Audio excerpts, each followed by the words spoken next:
요한계시록 2장 12절에서 17절 말씀 제가 한 번 더 읽겠습니다. 버가모 교회의 사자에게 편지하라. 좌우에 날선 금을 가지신 이가 이르시되 네가 어디에 사는지를 내가 아노니 거기는 사탄의 권자가 있는데라. 네가 내 이름을 굳게 잡아서 내 충성된 증인 안디바가 너희 가운데 곧 사탄이 사는 곳에서 죽임을 당할 때에도 나를 믿는 믿음을 저버리지 아니하였도다. 그러나 네게 두 가지 책망할 것이 있나니 거기 네게 발람의 교훈을 지키는 자들이 있도다. 발람이 발락을 가르쳐 이스라엘 자손 앞에 걸림돌을 놓아 우상의 제물을 먹게 하였고 또 행음하게 하였느니라.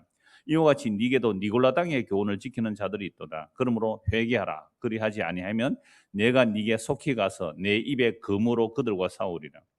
기 있는 자는 성령이 교회들에게 하시는 말씀을 들을지어다. 이기는 그에게는 내가 감추었던 만나를 주고 또 흰 돌을 줄 터인데 그 돌 위에 새 이름을 기록한 것이 있나니 받는 자밖에는 그 이름을 알 사람이 없느니라. 아멘. 제가 설교 제목을 사탄이 사는 곳이라는 제목을 삼았습니다. 설교 제목이 산뜻하진 않죠. 사탄이 사는 곳, 뭐 설교 지금 왜 그래요? 할 수 있지만 우리가 흔히 지피지기면 백전백승이라 그러잖아요. 전쟁을 하면 상대방을 알고 나를 알아야 뭐 싸울 거 아닙니까? 그러니까 사탄의 그 권자가 있는 곳. 옛날 번역에는 사탄의 위가 있는 곳. 그 위라는 것은 왕위를 말하거든요. 그래서 어떤 번역은 사탄의 왕자가 있는 곳 이렇게 말합니다. 버가모 지역이 사탄의 왕자가 있었던 곳이다 이렇게 설명을 하는 거죠. 사탄의 왕자. 여러분 주보 앞에 그림 한번 보실래요? 여러분 2000년 전에 실제 이런 대리석으로 지은 멋들어진 그 신전에서 누구를 섬겼어요? 황제를 신으로 섬겼습니다. 버가모 지역에 지금도 유적으로 있는 거죠. 로마 황제 그 트라이안의 신전의 유적이에요.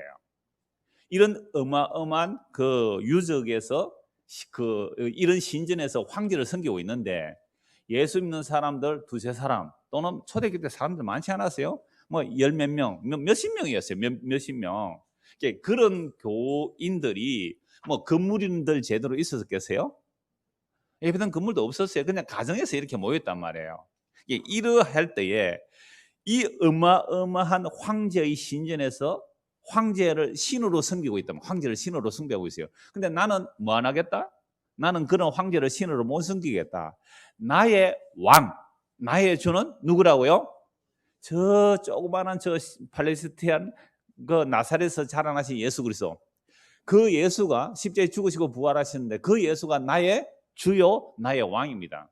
나는 황제를 왕으로 섬기지 못하겠습니다. 어떻게 한다고요? 죽여버렸어요. 그래서 죽임 당한 사람이 누구라고요? 안디바라는 사람이 황제 숭배를 거부했기 때문에 죽임을 당했어요. 초대교회는 핍박이 제가 세 가지라 그랬잖아요. 첫째는요, 황제 숭배. 두 번째는요, 이방 신자들, 그러니까 이방 신을 섬기는 사람들이 예수 믿는 사람을 핍박한 거예요. 세 번째는요, 유대인의 핍박. 그런 핍박들이 거의 다 있었단 말이에요. 그러니까 이 버가모 교회는 2000년 전에 핍박받고 순교당하고 또 그런 과정에서 어떤 사람들은 유혹에 넘어가요. 음행을 하는 자들이 나온단 말이에요. 예수를 믿는다고 하면서도 음행하는 자들이 나오는 거죠. 그래서 버가모 교회에 말씀하신 주님은 오늘도 우리에게 말씀하십니다. 2000년 전의 말씀이 아니라 오늘도 주님은 살아계셔서 모든 교회 하시는 말씀이거든요. 그래서 일곱 교회라는 것은 모든 시대 모든 교회를 다 말씀하고 있습니다. 그러니까 우리는 에베소 교회 책망도 스무나 교회 말씀도 버가모 교회 말씀도 동일하게 들어야 될 내용이 된단 말이죠. 그래서 오늘 보면 12절 다시 보세요. 버가모 교회 사자에게 편지하라. 이제 사자는 그 교회의 어떤 그 말씀을 맡은 자, 또 책임 있는 자 이렇게 표현을 말씀드렸습니다. 버가모 교회 사자에게 편지하라. 좌우에 날선 금을 가지신 이가 이러시되, 자 버가모 교회 사자에게 편지하는데 좌우에 뭘 가지신 분이요? 날선 금을 가지신, 양날 가진 금이라 그러잖아요. 그러니까 좌우에 날선 금을 가졌다 이 말은 날선 금이란 뭐예요? 하나님의 말씀이잖아요. 그래서 에베소 6장 17절에는 성령의 금, 곧 하나님의 말씀을 가지라. 하나님의 말씀은 뭐라고요? 성령의 금이란 말이죠. 하나님의 이 말씀이 성령께서 역사하시면 우리에게 뭐가 되는 거예요? 칼이 되는 거죠.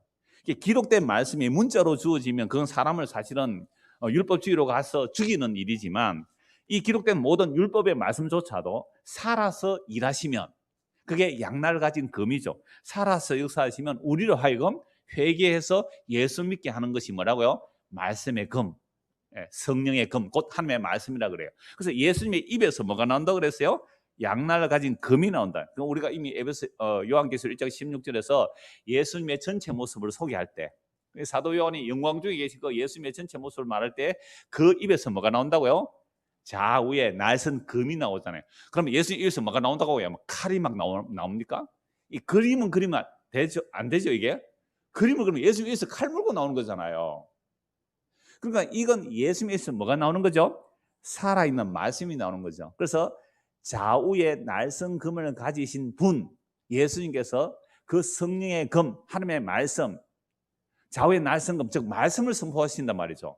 그러니까 오늘 우리도 버가모 교회만이 아니라 오늘 우리 교회도 마찬가지로 예수님의 살아있는 이 말씀의 선포를 우리는 뭐 하는 거죠? 받는 거죠. 그러면 좌우의 날선 금 같은 살아있는 이 말씀이 하는 일이 뭘까요? 이 살아있는 이 말씀이 하는 일이 뭘까요? 히브리서 4장을 한번 찾아보십시오. 요한계시록에서 조금 앞쪽으로 넘기면 히브리서 4장 12절이 나옵니다. 살아있는 하나님의 말씀, 예수님 입에서 나오는 말씀, 성령의 금, 좌우의 날선 금이 하시는 일이 뭔가? 히브리서 4장 12절입니다. 하나님의 말씀은 살아있고 활력이 있어 좌우의 날선 어떤 금보다 더 예리해요. 좌우의 날선 금보다 더 예리하다 그러잖아요. 좌우의 날선 금보다 더 예리한 게 하나님의 말씀이 살아서 우리 안에 일하시면 그렇게 된단 말이죠. 그러면 살아있는 날선 금으로 하는 일이 뭐냐라고 할 때에 그 좌우의 날선 금보다 더 예리하여 살아있는 하나님의 말씀이란 말이죠. 뭘 합니까? 우리의 혼과 영과 및 관절과 골수를 찔러 쪼개기까지 하며 또 마음의 생각과 뜻을 판단하나니 지으신 것이 하나도 그 앞에 나타나지 않음이 없고 우리의 결산을 받을 시에 눈앞에 만물이 벌거벗은 것 같이 드러나느니라.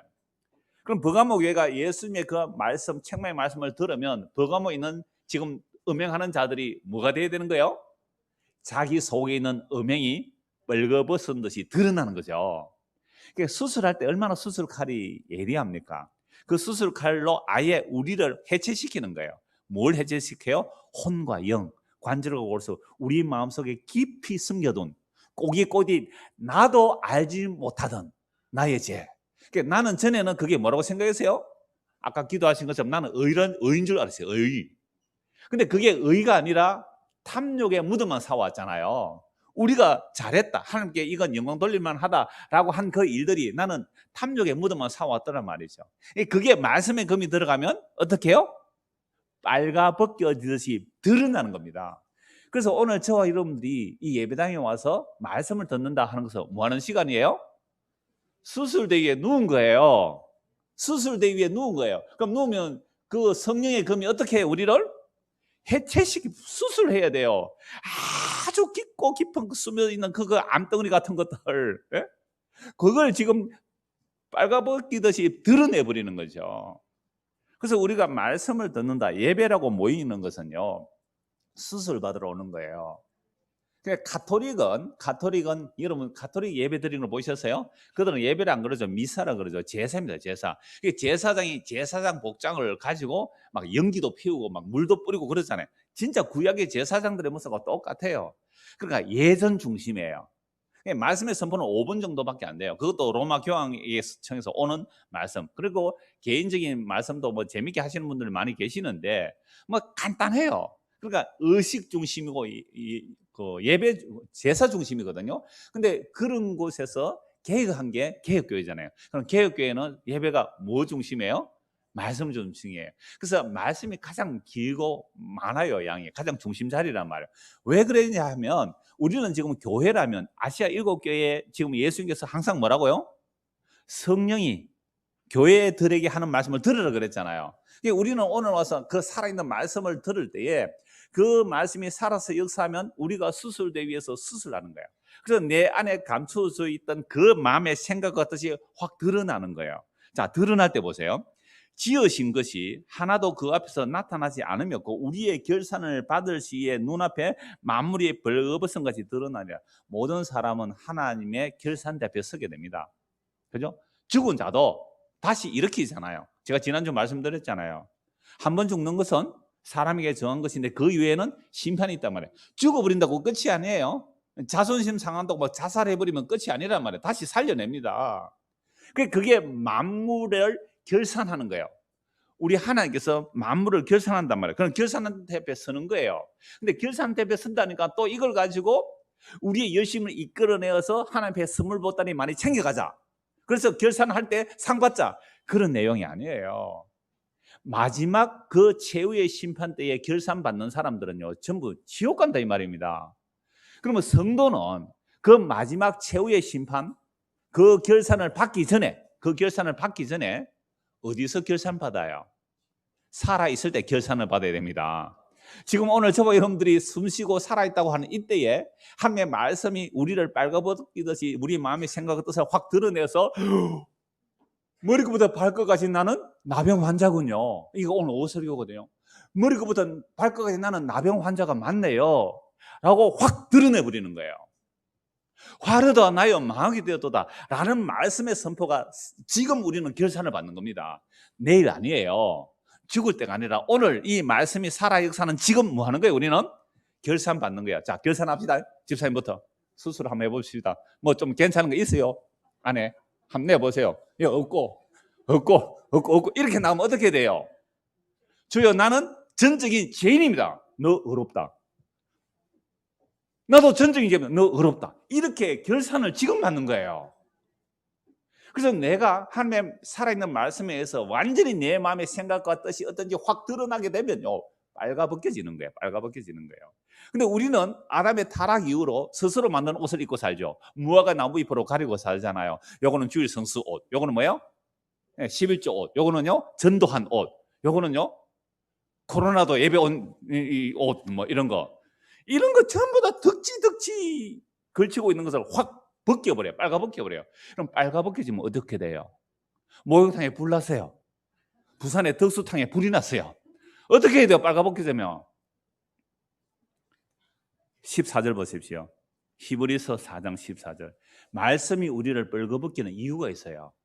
빨가벗겨졌고 결산 받아야만 어디로 달려가는가? 14절. 그러므로 접속사가 있죠. 그러므로. 그러니까 말씀의 검에 의하여 내 죄가 완전히 드러날 때에, 그러므로 우리에게 누가 계세요? 큰 대제사장이 계시니 뭐 하셨어요? 성천하신 분이에요. 이분이 누구세요? 곧 하나님의 아들 예수시라. 우리가 믿는 도리를 굳게 잡을지어다. 이게 예수 믿는 거예요. 그래서 말씀의 검에 의하여 내 죄가 어떤지 빨가벗겨지듯이 드러나면 우리는 어디로 도망가는 거예요? 대제사장 성천하시니 하나님의 아들 예수에게로 가서 그분을 꼭 붙드는 거예요.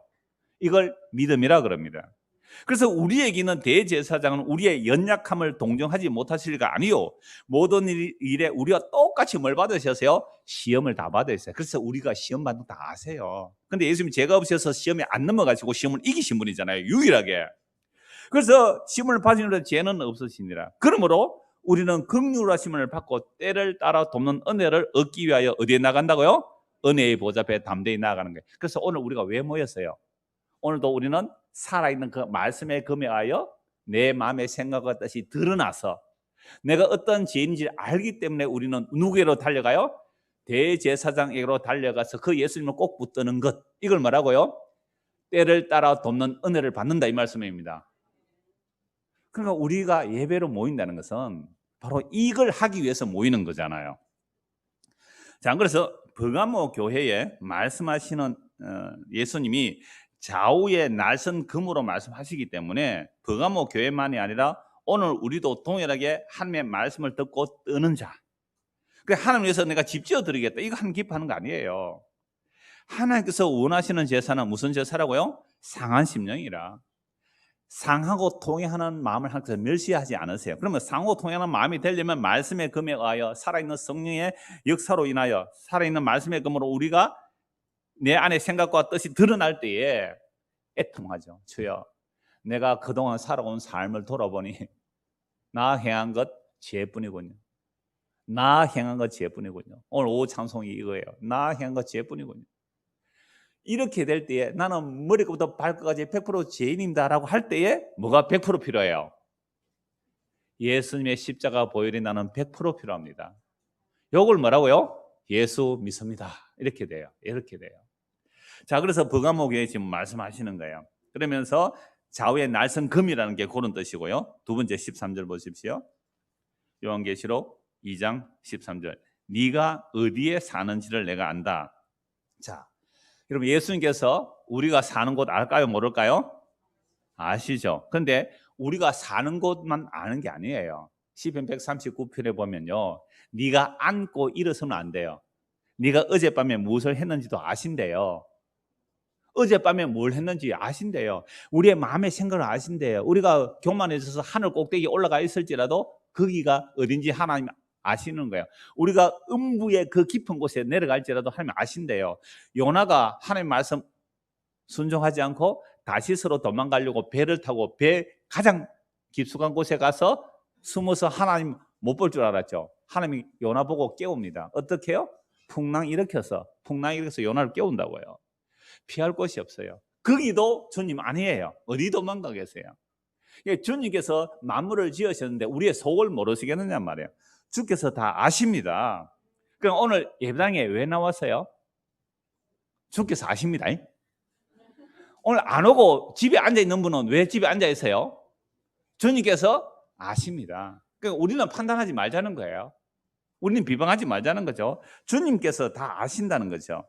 자, 그러면서 아신다고 말씀하시면서 13절 다시 보십시오. 네가 어디에 사는지를 내가 아노니. 거기는 누가 있다고요? 사탄의 권자가 있는 데라. 제가 처음 시작할 때 주보 그림 보고 말씀드렸잖아요. 이 당시에 로마 황제를 신으로 섬기니까 어마어마한 신전. 여러분 저도 이런 동네 한번 가봤거든요. 그 뭐 그리스라든지 옛날에 그 뭐 노예에서 진행하는 그 바울 순교지 여행을 한번 해봤는데요. 저는 깜짝 놀란 게 지금은 뭐 거의 다 폐허가 돼 있잖아요. 2000년 전에 이런 대리석으로 어마어마한 건물을 지으려고 하면 그 기술력, 그 자본력, 그 황제의 힘 대단했잖아요. 신으로 섬겼으니까. 이런 어마어마한 황제 숭배의 신전이 거기 있었어요. 버가모에. 뭐 로마 식민지에 다 있었겠죠. 우리가 일제 강점기 때에 대한민국의 곳곳에 뭐가 있었습니까? 대한민국 곳곳에 뭐가 있었어요? 신사가 있었잖아요. 일본 신사가 곳곳에 있었어요. 일본 신사에 절했잖아요. 교회가, 한국 교회가 전부 총회에서 결정해서 절했어요. 절 안 하는 사람은 감옥에 갔습니다. 죽임 당했어요. 신사 절 안 했다고 죽임 당한 사람, 주기철 모사 같은 사람 있잖아요. 그러니까 2000년 전이나 우리 일제 강점기랑 똑같아요. 지금 우리나라에 뭐 어제 저녁에도 어떤 목사님이 전화 오셔서 뭐 그런 질문을 하시던데, 대한민국이 공산화되면 어떻게 돼요? 대한민국 공산화되면 목사들 제일 먼저 처형 대상이 되겠죠. 제일 먼저 처형이 되겠죠. 그런 염려를 하시더라고요. 그러면요, 자본주의 안에서는 괜찮을까요? 그러니까 이 세상에 자본주의든요, 사회주의든 간에 그 배후 세력이 누구예요? 사탄입니다. 사탄이에요. 그러니까 자본주의를 통해서는 음행하게 해서 예수 부인하게 만들어버려요. 자본주의는 세상 사랑으로 인해요. 그러니까 사회주의는 뭐예요? 포각과 공포로 예수 부인하게 만들어버려요. 그러니까 둘 다 똑같은 사탄의 근자가 그들 배후에 장악하고 있습니다. 이걸 모르니까 우리는 자꾸만 자기 편한 것만 좋아하거든요. 아니에요. 그래서 보세요. 네가 어디 사는지 내가 아는데 거기는 사탄의 근자가 있는 데라. 네가 내 이름을 굳게 잡아서 내 충성된 증인 안디바가 너희 가운데서 곧 사탄이 사는 곳에서 죽임을 당할 때에도, 그러니까 우리가 사는 곳에서 예수를 믿으면 뭐 한다고요? 죽임을 당해요. 이게 서머나 교회에 예수 믿는 자들을 뭘 당한다고요? 환난과 궁핍을 안다 그랬잖아요. 우리는 자본주의 체제든 사회주의 체제든 뭐 공산주의 체제든 뭐 민주주의 체제든 간에 진짜 예수 그리스도를 믿으면 미움을 당하게 되어 있고 죽임을 당하게 되어 있단 말이에요. 왜요? 뭐가 있어서? 사탄의 권자가 있고 사탄이 사는 곳이기 때문에 사탄이 미워하는 거예요. 그래서 지난주 말씀드렸잖아요. 너희가 세상에 속했다면 세상이 너희를 사랑하겠지만 너희가 세상에서 나의 택함을 입었기 때문에 너희가 미움을 받는다고요. 그러니까 우리가 까닭 없이 미움을 당하면 그건 예수님께 택한 복이에요. 그러니까 지가 잘못해서 미움받는 것은 회개해야 되는 거고요. 내 잘못한 것이 정말 예수 믿는 믿음으로 살다가 욕을 얻어먹는다. 그건 복이란 말이에요. 그래서 사탄이 사는 곳에 있기 때문에 예수 믿는 믿음을 저버리지 않았습니다. 저버리지 않으시니까 뭘 당해요? 죽임 당했다, 순교 당했다라고 말씀하는 겁니다. 그래서 이 사탄의 권자, 사탄이 사는 곳 이렇게 말하니까 우리는 자꾸만 이상하게 생각하는데요. 여러분, 사탄이 산다. 이게 사탄이 사는 곳이 뭐냐? 에베소서 2장을 한번 보십시오. 에베소서 2장. 우리 뭐 사탄, 마귀 이렇게 말하면 우리 동양적 사상 속에서 막 이렇게 뭐 귀신들 막 이런 생각을 하는데요. 에베소서 2장 1절부터 보십시오. 그는 허물과 죄로 죽었던 너희를 살리셨도다. 그러니까 허물과 죄로 죽은 상태로 태어납니다. 우리가 이 땅에 태어날 때 어떻게 태어난다고요? 허물과 죄로 죽었던 상태로 태어나요. 그걸 첫째 사망 아래 태어나요. 그대로 살다가 죽으면 어디에 들어가요? 둘째 사망에 들어가요. 그러니까 첫째 사망에 태어난 사람이기 때문에 그대로 살다가 죽으면 어떻게 해요? 둘째 사망에 들어가요. 그래서 이 역사가 중요하다고 그랬잖아요. 하나님의 말씀의 결산을 지금 받는 거예요. 너 허물과 죄로 죽었던 자야. 아닌데요? 이게 죽은 증거예요. 너 허물과 죄로 죽었던 자야. 맞네요. 그러면 내가 그동안 살아왔던 모든 삶은 허물과 죄로 죽은 자가 살아낸 악취뿐이네요. 아멘. 이게 예수님께서 바리새인 서기관들에게 하신 말씀이잖아요. 너희는 열린 무덤이다. 너희는 회칠한 무덤이다. 네 속에 죽은 것만 가득하고 썩은 것만 가득하다. 이게 첫째 사망 안에 있던 자들이란 말이에요. 첫째 사망 안에 있던 자들이 성전을 지어바쳤습니다. 첫째 사망 안에 있던 자들이 율법을 다 지켰다고요. 그래서 자기가 의롭다고 합니다. 예수님께서 그들 보고 뭐라고 말씀하세요?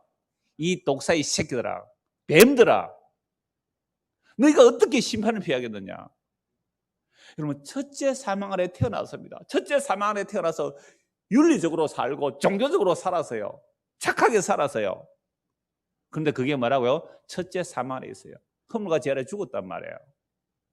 허물과 죄로 죽었던 너를 살렸다. 그때에는 우리도 다 허물과 죄로 죽었다. 그때에는 우리가 어떻게 살았다고요?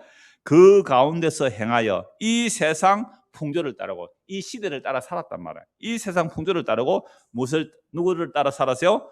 공중권세 잡은 자를 따라. 공중권세 잡은 자가 누구예요? 사탄이잖아요. 마귀잖아요. 공중권세 잡은 자를 따라 사는 모습이 뭐라고요? 그 세대의 풍습을 따라 살았어요. 그러면 스마트폰 없는 분 손 들어보세요. 보세요. 우리는 다 있잖아요. 왜 스마트폰 다 가지고 삽니까? 없으면 안 됩니까 그거? 저는 교인들에게 연락 받으려고 내가 들고 다닙니다. 왜 들고 다녀요 그거? 초등학생들이 스마트폰이 왜 필요해요? 중학생들이 왜 필요해요? 고등학생들이 그게 왜 필요해요? 이 시대 풍조를 따라 살잖아요. 그래서 제가 자유 게시판에 글 하나 올려놓은 거 있잖아요. 미국에서 진짜 스마트폰 만들고 그 실리콘밸리에 사는 부자들, 진짜 부자들, 그 전자제품 팔아먹고 사는 그 진짜 부자들은요, 유치원부터 고등학교까지 스마트폰, 컴퓨터 안 쓰는 학교 보낸대요. 스마트폰 교육 없어요. 흙으로 인형 만들고요. 나무 깎아서 뭐 공장 하고요. 프로젝트도 없이 교육시킨대요. 그 스마트폰 만들어서 파는 사람들이 바보라서 그런 학교 보낼까요? 우리의 상상력과 창의력을 정말 기계 속에 종속시켜버리는 거예요. 이게 무슨 풍습이에요? 이 세대의 풍조를 따르고.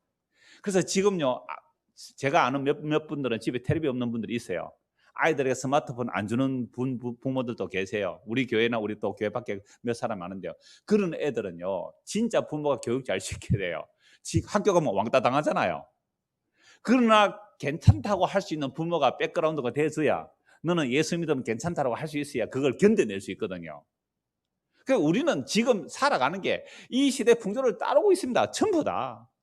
그래서 뭐 베리칩 얘기하면서 걱정스러운 많은데요. 여러분들, 우리는 베리칩이 아니라 이 세상에 공중권세 잡은 자의 지배 아래 살아가요. 그래서 첫째 사망 아래 태어난 자는 전부 다 666표를 받은 거나 다름이 없어요.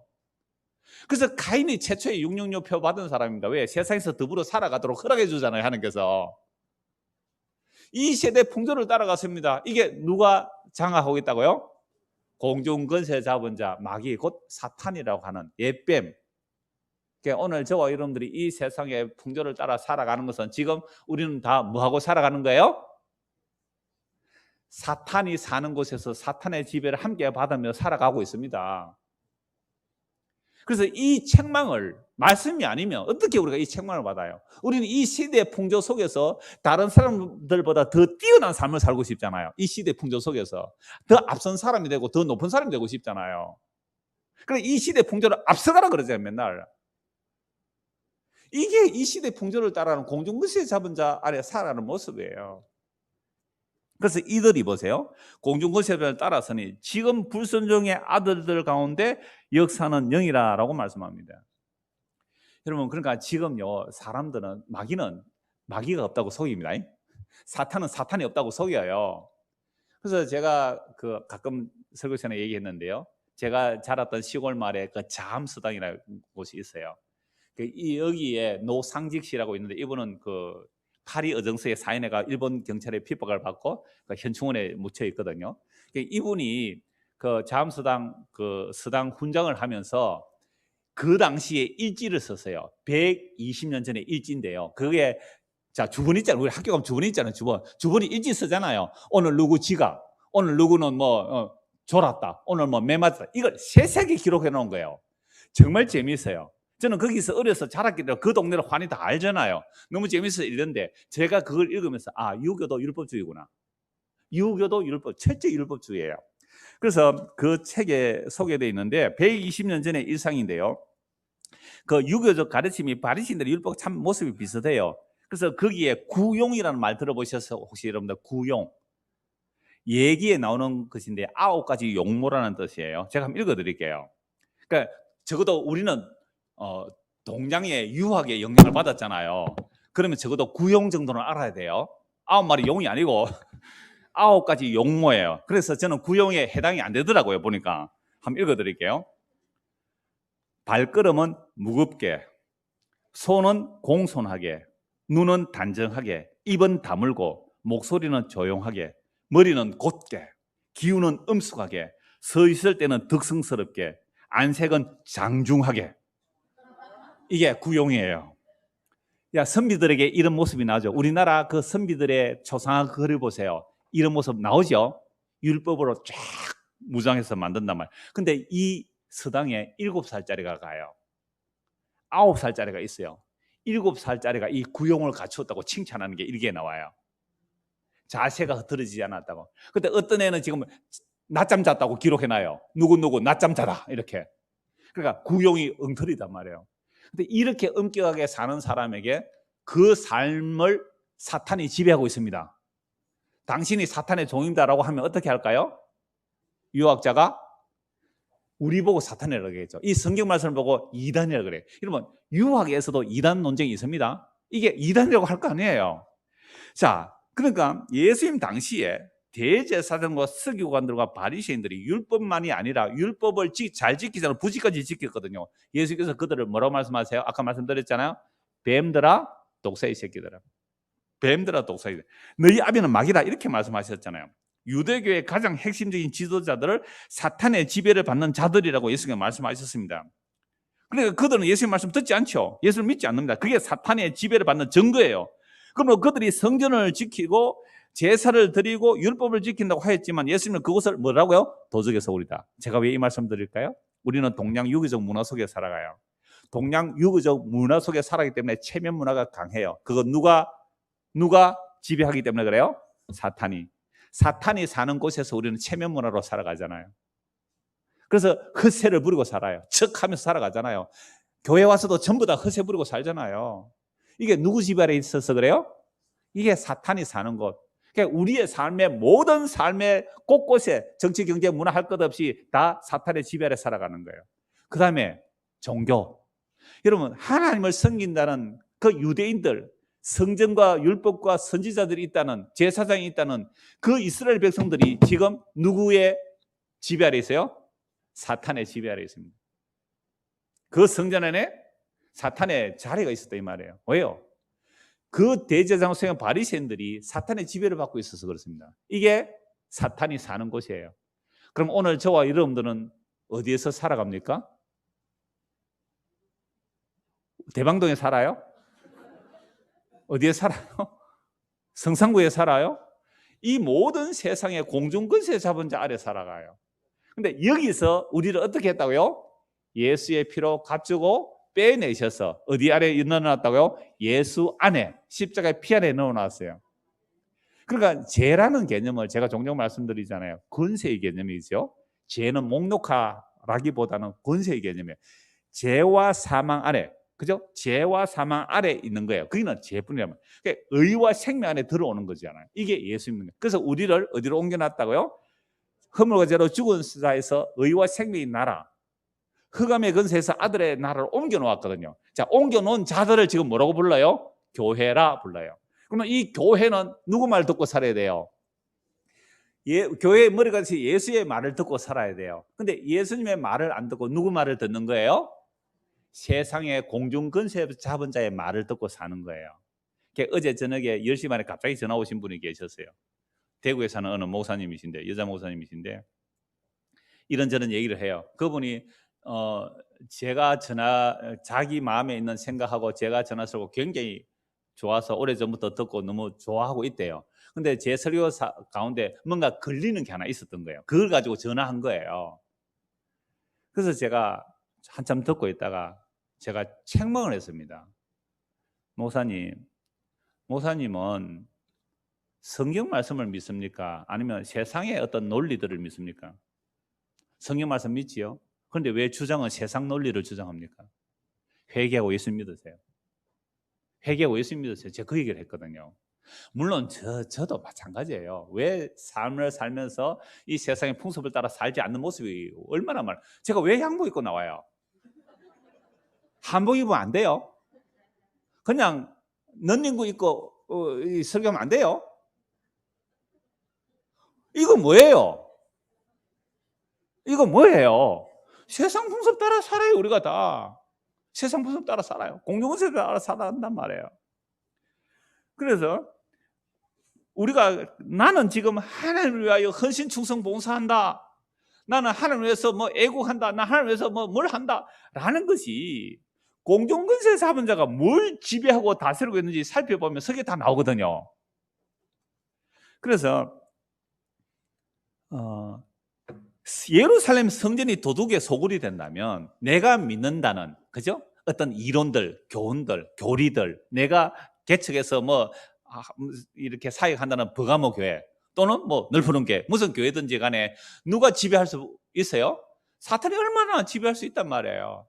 미혹할 수 있는 거예요. 물론 예수의 피로 값주고 산 자를 사탄은 손도 못 대요. 근데 그 안에 있는 자들을 무너지게 하는 것이 이 버가모에 일어났단 말이에요. 자, 그래서 우리 교회 어느 집사님이 다니는 회사의 회장이 회사를 확장할 때마다 돼지머리 놓고 고사지는데요. 그러면 경제나 정치나 보수 진보 할 것 없이 배후에 누가 자리 잡고 있어요? 사탄이 사는 곳이요. 사탄의 권자가 있는 것이죠. 사탄이 자리 잡고 있습니다. 그런데 우리가 교회로 모인다고 하여도 예수의 피의 능력 아래 머물러 있지 않고 교회가 세상의 힘으로 유지하려고 하면 그것도 뭐가 되는 거예요? 사탄의 사탄의 왕자가 놓인 자리가 되는 거예요. 그래서 지난주 스무나 교회 보고 말할 때에 너의 환난과 궁핍을 아는데 너희를 핍박하는 자가 누구라고요? 사단의 회. 누구예요? 유대인의 회. 자칫 유대인이라 하려나 그들은 사탄의 땅이다. 유대인도 회개하지 않으면 지금 뭐가 되는 거예요? 사탄의 회가 되는 겁니다. 그래서 우리가 살아가는 삶의 모든 영역에서 사탄의 근자는 어디든지 있습니다. 그러나 주 예수께로부터 온 믿음은 그런 자리에서 죽임을 당하지만 믿음을 배반하지 않는 거죠. 이게 안디바 같은 사람이 있죠. 이런 믿음은 바로 사탄을 이기는 믿음이며, 이 믿음은 누구의 믿음이에요? 주 예수의 믿음입니다. 예수 그리스도의 믿음이 오면 이걸 분별하게 되고 나는 거부함으로 환난과 궁핍을 당하다가 순교도 할 수 있다 이 말이에요. 그래서 이 믿음을요 자기 믿음, 안디바의 믿음이라 안 그래요. 안디바의 믿음이라 안 그러고요. 13절 다시 보십시오. 2장 13절.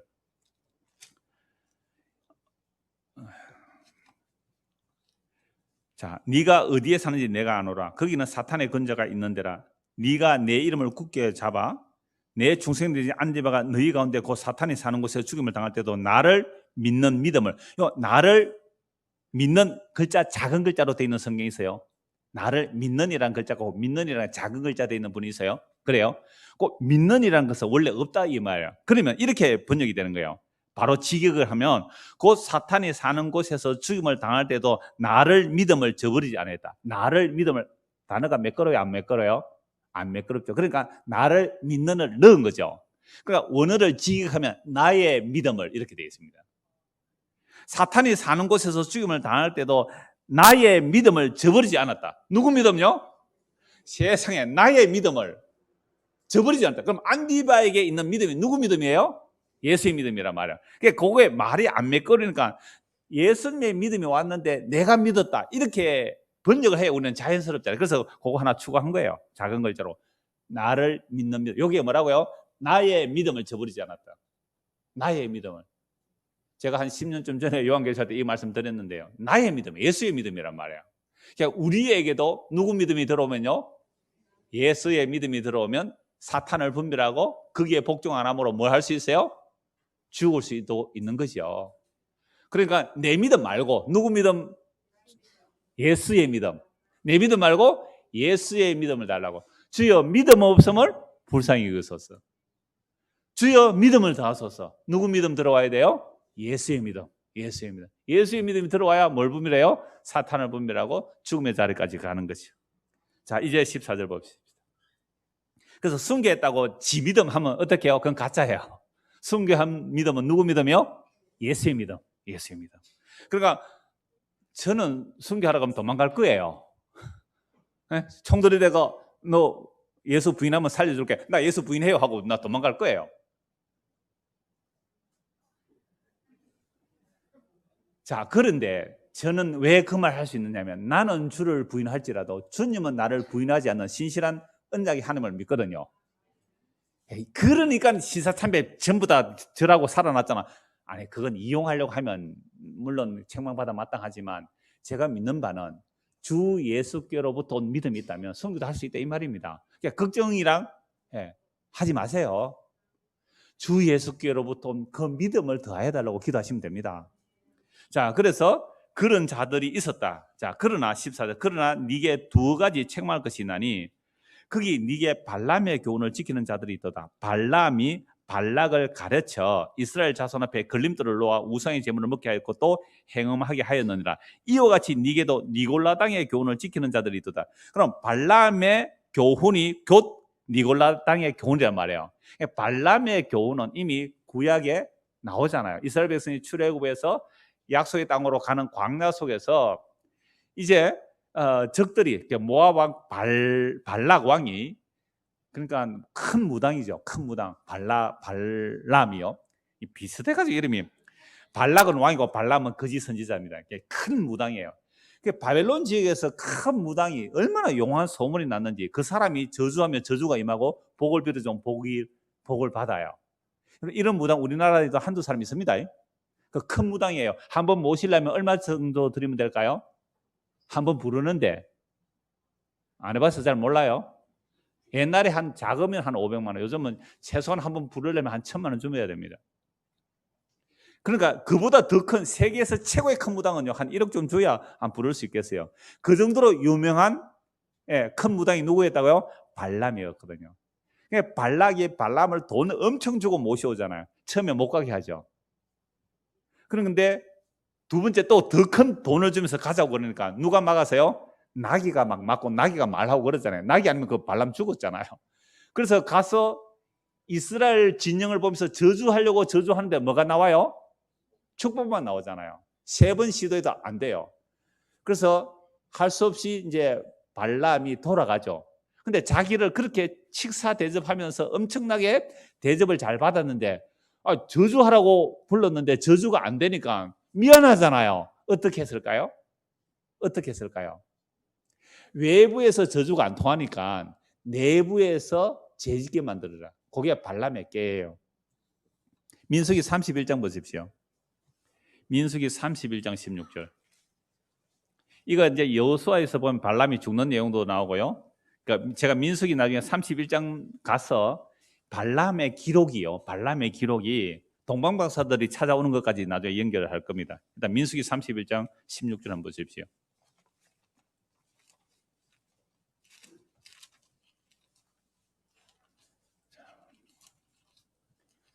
31장 16절. 보라, 이들이 뭘요? 발람의 꾀를 따라 이스라엘 자손을 부올의 사건에서 여호와 앞에 범죄하게 하여 여호와의 회중 가운데서 연병이 일어나게 하였느니라. 요건 부올의 사건이 바로 발람이 발락 왕에게 꾀를 알려주는 거죠. 이스라엘 백성은 외부에서 저주가 안 통해. 그러니까 안에서 무너지게 해라. 그래서 미디안 여인들을 예쁘게 옷 차려입고요, 남자들 유혹하러 오는 거예요. 자, 우리 축제를 열었습니다. 여러분, 지금 지자체가 일어나고 전국에 축제 많잖아요. 뭐 고추 축제, 수박 축제, 뭐 토마토 축제, 딸기 축제, 얼마나 막 축제.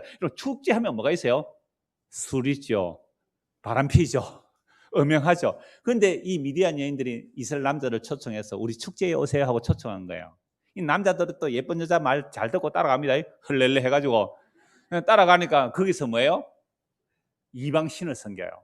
여러분, 이방 신을 섬길 때 항상 풍요와 다산입니다. 제가 지난주 에베소 3주 에베소 교회 할 때 얘기했잖아요. 그 아데미 여신이 가슴이 많고, 그죠? 수십 개의 가슴이 있고 밑에는 아기들 모습이 있잖아요. 풍요와 다산이거든요. 그러면 이방 신전에서 제사를 지내면 하늘에서 비를 내려야 땅이 사물을 내거든요. 그러면 하늘에서 비를 내리려면 흥분을 해야 돼요. 그래서 땅에서 음행을 하는 거예요. 그래서 신전 창기가 있습니다. 신전의 여자 사제들이 남자들을 하고 음행을 해요. 그럼 하늘에서 보고 비를 내려준다는 제사 의식입니다. 그리고 남창절도 있었어요. 놀랍게도 이스라엘이 타락했을 때 이스라엘 안에 뭐가 있어요? 남창이 있었어요. 이 남창이라는 것은 남자 신전 창기예요. 이 장녀라는 말은요, 구약에는 오늘날 같은 장녀의 개념이 아니에요. 구약의 장녀의 개념이요, 신전에서 몸 파는 여자였어요. 뭐 한다고요? 신에게 제사 드려요. 그래서 이스라엘 남자들이 그 미디안 여인들의 미혹을 받아서 그 제사에 참여한 거예요. 참여해서 그곳에서 뭐 하는 거예요? 성행위를 하는 거죠. 자, 그런데 그것도 양이 안 차서 이스라엘 백성 한 사람이 그 미디안 여인을 자기 텐트에 데려가요. 그 미디안 여인의 이름이 나와요. 상당히 높은 사람이니까 고스비의 딸, 고스비라는 그 이름까지 나오잖아요. 그때에 연병이 인해서 막 죽어갈 때 누가 창을 꽂아버립니까? 비나스가 창을 꽂을 때 연병이 멈췄어. 그래서 비나스 축복하고 이러잖아요. 이러한 발람의 교훈을 따르는 자들이 지금 어디에 있다고요? 버가모 교회에 있단 말이에요. 이게 니골라당에 있어요. 그래서 니골라당이나 발람이나 예수 그리스도를 버려두고 뭐 하게 하는 거예요? 음행하게 하는 거죠. 바람 피우는 거예요. 그럼 오늘날 이 시대에 저와 여러분들의 음행은 뭘까요? 이 발람의 교훈이면 니골라당의 교훈은 뭘까요? 이 세상이나 이 세상에 속한 것을 사랑하게 하는 겁니다. 그 요한일서 2장 15절 16 제가 자주 말씀드리잖아요.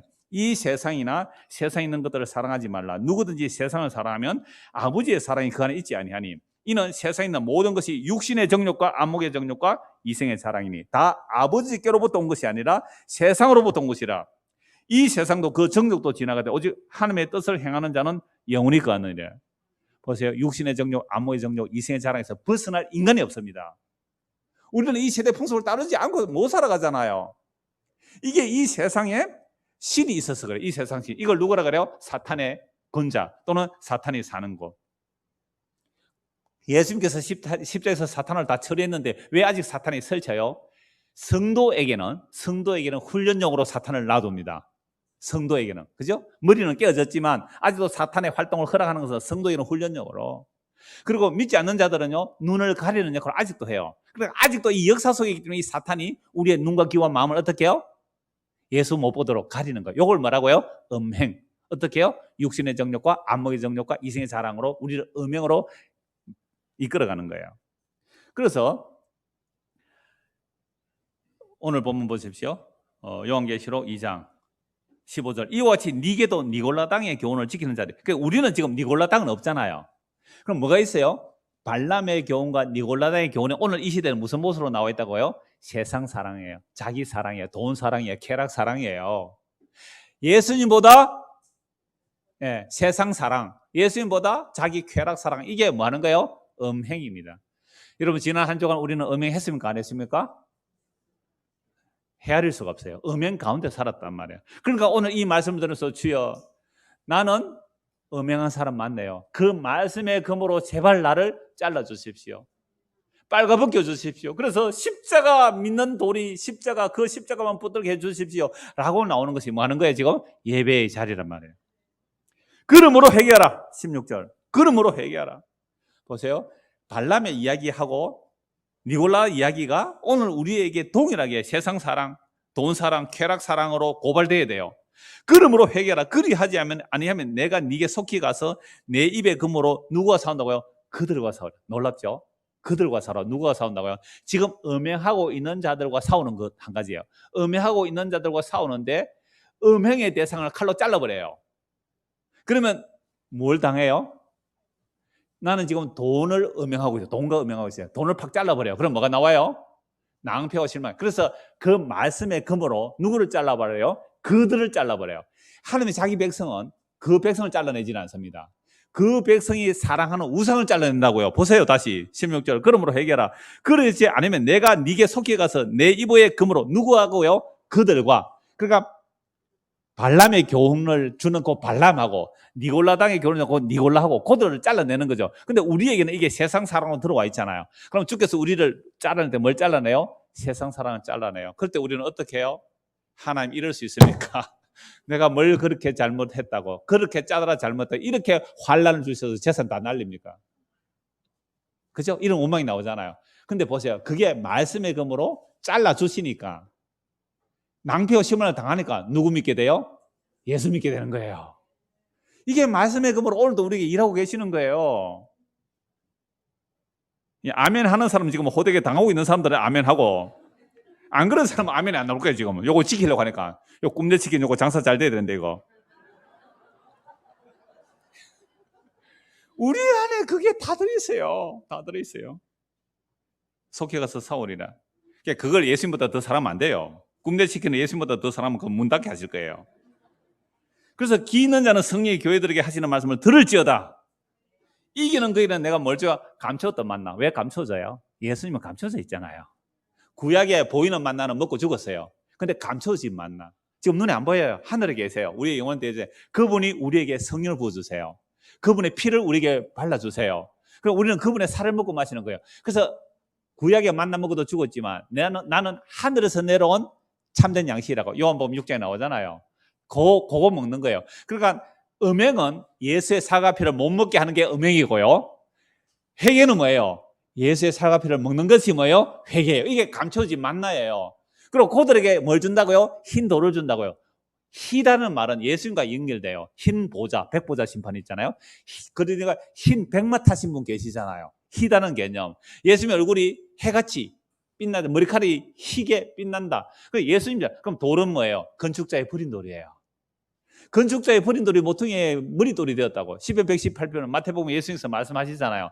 흰 돌은 예수님이에요. 감추인 만나도 누구예요? 예수님. 흰 돌도 예수님이에요.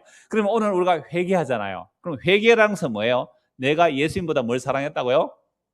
세상을 사랑했다. 그럼 그걸 잘라내셔서 회개하고 돌이키면 나는 이제부터 뭐로 살겠다? 예수님으로 살겠습니다. 예수님 나의 전부입니다. 예수님 나의 만족입니다. 예수님 나의 신랑입니다. 예수님 나의 주와 왕입니다. 이걸 말하고요. 회개하는 거예요. 거기서 희미해지는 게 지금 음행이란 말이에요. 그래서 기 있는 자는 성령의 교회들에게 하신 말씀을 들으라. 이기는 그에는 내가 감추었던 만나를 주고 흰 돌을 줄 테인데 그 돌 위에 새 이름을 기록한 것이 있나니 그게 예수 그리스도의 이름이에요. 여러분 예수님께서 천지를 말씀으로 창조하신 분이잖아요. 그런데 십자가는요, 그 피로 우리를 구속하신 거예요. 그게 예수의 새 이름이고요. 그 예수의 새 이름을 받은 사람은 예수의 이름을 아는데 예수의 이름의 능력을 아는 거예요. 그래서 그 흰돌을 받은 자밖에는 그 이름을 알 사람이 없어요. 그러니까 오늘 저와 여러분들이 예수를 믿는다는 것은요, 예수님이 하신 그 일이 무엇인지를 아는 거예요. 흰돌을 받았습니까? 여러분들이 받았다면 성경을 통하여 누가 막 보여요? 예수님이 보이는 거예요. 그게 흰돌을 받은 거예요. 구약의 이 성막이 예수님 증거하구나. 예수님 유월절 어린 양 예수님 증거하구나. 이 안식일이 예수님 증거하구나. 이게 흰돌 받아야 돼요. 예수님이 십자가에 죽으시고 부활 성천하셔서 성령을 부어주시면 그 성령이 임한 자들은 성경을 통하여 예수의 그 새 이름, 와, 예수가 천지를 창조하신 만왕의 왕이시고 만주의 주가 되시군요. 이거 알고 믿는 거잖아요. 거기에 힘들 받은 거예요. 뭐 비밀 그룹에 가입하는 이런 얘기 아닙니다. 그 받은 자는 아니에요. 받은 자는 성경이 예수를 증거하는 것을 알고 있는 거잖아요. 그래서 새 이름을 기록한 것이 있는데 받은 자는 알아요. 새 이름. 그럼 새 이름을 알려면 옛 사람은 안 돼요. 누구든지 그리스도 안에 있으면 새로운 피조물이라. 이전 것은 지나갔으니 보라 새 것이 되었다. 예수 믿으면 거듭나요. 새로운 피조물이 돼요. 그런 자만 누구 이름을 알아요? 예수의 이름을 알아요. 그럼 예수는 새 이름이잖아요. 예수가 그리스도가 되셨어요. 십자에 죽은 그 예수가 그리스도가 되세요. 그래서 예수는 그리스도임을 믿는 것. 그죠? 십자에 죽은 그 예수가 뭐라고요? 그리스도다. 십자에 죽은 그 예수가 만왕의 왕이시다. 십자에 죽은 그 예수가 하나님이다. 십자에 죽은 그 예수가 전부다. 이게 새 이름이에요. 그러니까 예수를 새 이름으로 보지 않고 그냥 십자에서 저주받아 죽은 예수로만 보면 아직도 그 사람은 거듭나지 못했잖아요. 그 사람은 예수라는 흔 이름을 가지고 있잖아요. 예수가 만왕의 왕이고 만주의 주고 다시 살아나시고 하늘에 오르신 이고 우리를 함께 하늘에 앉혀놓으신 그 예수의 이름을 아는 자는 예수의 뭘 이름을 알아요? 새 이름을 알아요. 그래서 그분은 어느 나라의 왕이에요? 새하늘과 새 땅의 왕이에요. 그럼 새하늘과 새 땅에 누가 들어가요? 예수 믿는 사람. 예수 믿으면 뭐가 돼요? 새로운 피조물이 되니까. 이게 새 이름을 받은 자예요. 그래서 한 것 보고 말씀 마무리할게요.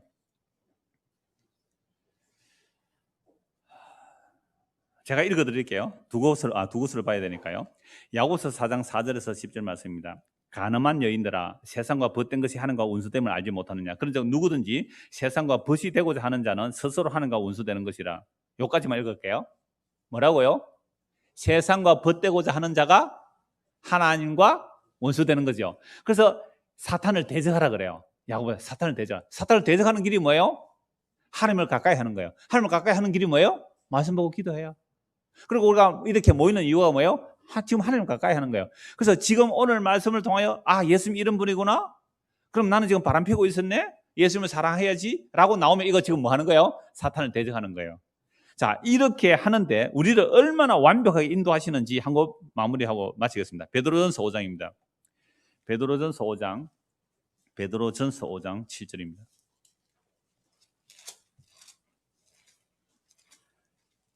야고보서나 베드로 사도가 사탄을 대적하라는 그런 말씀인데 베드로전서 5장 보십시오. 5장 7절입니다. 너희 염려를 다 주께 맡기라. 이는 그가 너희를 돌보심이라. 여러분 사탄이 언제 틈타고 올까요? 세상 염려하면 사탄이 틈타고 와요. 그래서 세상 염려는 사망에 이르지만 하나님의 뜻대로 하는 근심은 회개하여 구원에 이르게 하시잖아요. 그러니까 여러분들 걱정, 근심, 염려 이거 세상 염려하면 마귀 틈타요. 자, 염려를 어떻게 누구에게 맡기라? 주께 맡기라. 그가 너희를 돌보심이라. 근신하라 깨어라. 왜 근신하고 깨어 있어요? 너희 대적 마귀가 우는 사자같이 두루 다니며 삼킬 자를 찾나니. 이 마귀는 지금 십자가 위의 마귀는 위협욕이에요. 위협. 우리를 위협해야죠. 근데 그 위협은 우리가 예수께로 가게 하기 때문에 이 마귀는 오히려 하나님의 도구예요. 우리를 주께로 인도하는 도구란 말이에요. 삼킬을 찾나니 너희는 믿음을 굳건하게 하여 그를 대적하라. 그럼 마귀를 대적하는 게 뭐예요? 믿음을 굳건하게 하는 거예요. 믿음을 굳건하게 하는 게 뭐예요? 아까 우리는 믿음이 없을지라 주는 이랑 믿으시니. 그죠? 내 믿음이 아닌 주의 믿음으로 안디바는 순교까지 했잖아요. 그 믿음을 붙들으란 말이에요. 믿음을 굳건하게 하여 그를 대적하라. 이는 세상에 있는 너희 형제들도 동일한 고난을 당한 줄 알미라. 자, 10절 11절 같이 읽읍시다. 모든 은혜의 하나님 곧 그리스도 안에서 너희를 부르사 자기의 영원한 영광에 들어가게 하신 이가 잠깐 고난을 당한 너희를 친히 온전하게 하시며 굳건하게 하시며 강하게 하시며 털을 견고하게 하시리라. 권능이 세세 무궁하도록 그에게 있을지어다. 아멘. 그리고 우리 보고 사탄 대적하면 우리 사탄 100점 100패예요. 사탄에게 못 이겨요. 근데 이미 예수님께서 우리를 어떻게 해요? 은혜의 하나님께서 그리스도 안에서 우리를 불러내셔서 어디에 들어가게 하셨어요? 자기의 영원한 영광에 들어가게 하신 이가. 이미 우리는 어디에 있다고요? 영원한 영광에 들어가 있대요. 근데 아직 못 가고 있잖아요. 그러니까 빨리 가고 싶어야 돼요? 더 민기적거리고 앉아 있어야 돼요? 우리가 할 수 있는 기적은 민기적거리는 것밖에 없기 때문에 민기적거리는 기적밖에 못해요. 그러니까 빨리 가고 싶어 해야 되는 거예요. 근데 영원에 들어가 하신 이가 보세요. 잠깐 한 7, 80년 잠깐 고난을 당한 너희를 잠깐 왜 고난 당해요? 아까 말씀의 검으로 내가 사랑하는 것들을 마귀를 세상 사람 어떻게 잘라내니까 잠깐 뭘 당해요? 고난 당했죠. 잠깐 고난 당했죠. 잘라내가지고 그 고난을 당한 너희를 어떻게 할 수 있냐? 그렇게 돼야 친히 온전하게 되고, 왜? 천국에 들어갈 자가 되니까 굳건하게 하시고 강하게 하시고 틀을 견고하게 하시리라. 권능이 세세무궁하도록 그에게 있을지어다. 아멘. 이 예수님을 믿고 사는 저와 이름 되기를 소원합니다. 기도하겠습니다. 하나님 아버지, 우리에게도 끊임없는 발람의 교훈과 니골라당의 교훈이 있음을 살펴보았습니다. 이 시대 풍조를 따르는 것이 이미 사탄이 사는 곳에서 사탄의 미혹을 받는 것입니다. 말씀을 통해 분별케 하시고 우리의 힘으로 물리칠 수 없으니 주의 성령의 검으로 그들을 물리쳐 주시는 그 과정이 우리에게는 잠시 환난을 받습니다. 그 환난 통하여 이미 우리가 그리스도와 함께 하나님 아버지의 그 영광 안에 들어가 있다는 사실을 믿게 하셔서 그 믿음의 도리인 예수를 굳게 붙들고 가는 성도가 되게 하여 주옵소서. 예수 그리스도를 받들어 기도드리옵소서.